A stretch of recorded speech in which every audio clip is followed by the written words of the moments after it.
How many people here have ever micromanaged? Okay. How many people here have ever been micromanaged? Okay.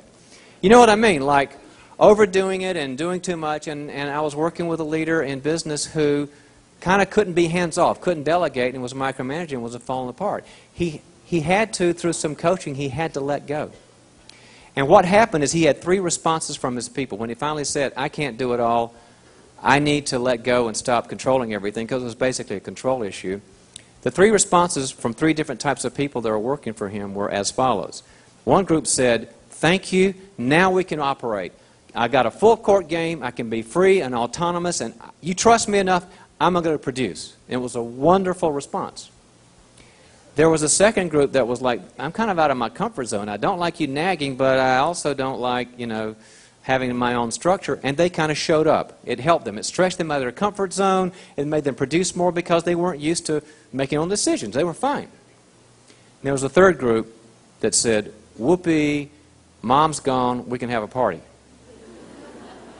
And they didn't do very well because they needed some managing, and they were kind of against the structure, and they took advantage of that. And as we say in business, what happened was they found an opportunity to make another organization successful. Dwight Bain here at the President's Luncheon at AACC. I had a chance to see my friend Dr. John Townsend. John was one of the co-authors of a book called Boundaries that really changed how America looks at setting limits in relationships. That leaders are trained to say yes. Take on the task. Take on the mission. Take on the mandate, the initiative, the project, the BHAG, the stretch goal. But there's a point. There's a point where you have to say no. Now be honest now, and I've done this myself. I'm guilty of this. How many of you have ever had a miserable person in your life, family or friend, a miserable person, and taken on the project of making a miserable person happy? Raise them high. How many have never done that? You don't know what I'm talking about. This is all Martian, and you haven't. I wish one person had raised their hands, because then we could see what denial looks like. Healthy people hurt each other, but they don't harm each other. Mm-hmm. We're supposed to confront each other and say, you were 45 minutes late to the meeting. That's hard. Well, you might hurt somebody's feeling, but you might be saving the company. So we have to distinguish between hurting people and harming people. I was working with a corporate executive on how he wanted to convey his passion for what he felt to his company, because that's one of the things that execs are supposed to do, to give people the virus for how they feel. So he's talking to the people he's responsible for, and he's trying to convey it, how he felt about the product and the service, and it was a great company. And I'm noticing as he's going on and on, that the people are sort of checking out. They're not really getting it. They're looking kind of sleepy. And he noticed it too. And so what he did in response was he began amping up the energy. And he starts kind of pounding the desk. We're going to be number one. We are number one. We're the best. And he's almost like yelling at everybody, and it's not helping. And the people aren't checking in. They're still checking out.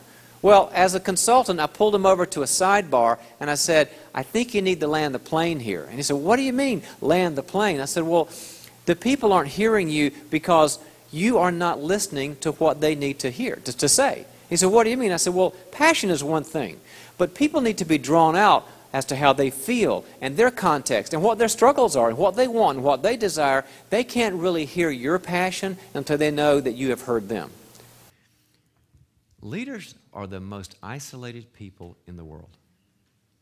And I know that sounds strange, because you're surrounded with people, but they're the most isolated people in the world. And here's why. Because leaders, when they're around people, are sourcing others, directing and guiding and managing and supporting and developing and strategizing and structuring and all that great stuff you're supposed to do with people you're trying to envision and prepare, right? You're sourcing. Is sourcing input or output? Sourcing is output. It's necessary. It's good. It's what leadership's about. But it's output. And my experience with leaders is that, like a magnet, you guys gravitate toward the output sourcing relationships and do not have the input relationships.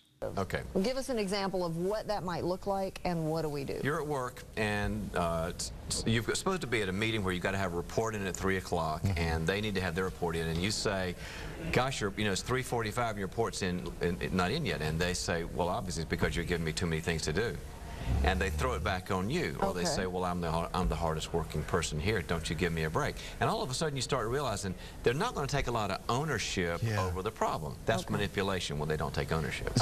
He had one of those people, one of his managers, who was a real excuse sort of person. Every time he didn't get a report in on time, every time he was late to something, it was always someone else, and we call that rabbit trails. He was always taking his boss down rabbit trails, like, well, you're not resourcing me enough, that's why I'm late, or you're not as supportive, or I had bad traffic, or the dog ate my homework, all the kind of things people make up to kind of excuse their behavior. And this person, this executive, was kind of getting sucked into it. He was like following the rabbit trails and never having anything constructive happen.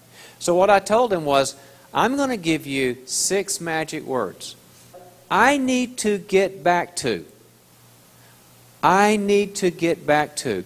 In other words, I'm the traffic cop. I've got to direct the flow of conversation. That's what leaders do. Leaders lead. I'm going to lead this conversation back to why I started this meeting, back to the agenda, back to this purpose. And that's not a mean thing to do. In fact, it helps him, it helps you, because all of a sudden there's a structure and there's an order to the conversation, and then problems get solved. Never forget the 6 magic words, and you'll have constructive, confrontive conversations.